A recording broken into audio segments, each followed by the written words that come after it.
ito talaga ang mainit na panahon. Naglalakad ka sa sobrang init. Dahil kailangan. Grabe talaga kainit. Tapos walang naglalakad kay maaga pa. Sobra init. Layo ng nilakad ko. Ano siguro yun? 15 minutes.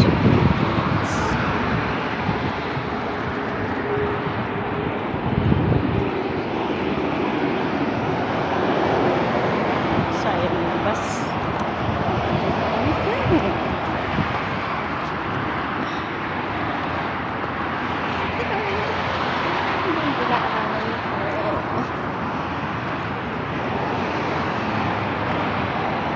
Sayang yung bus. Ang tagal pa naman hindi ko magbintay.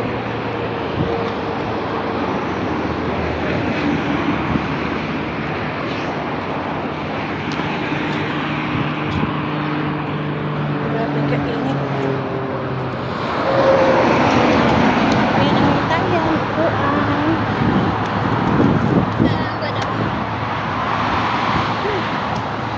Walang bus ko dito sa inuupuan ko.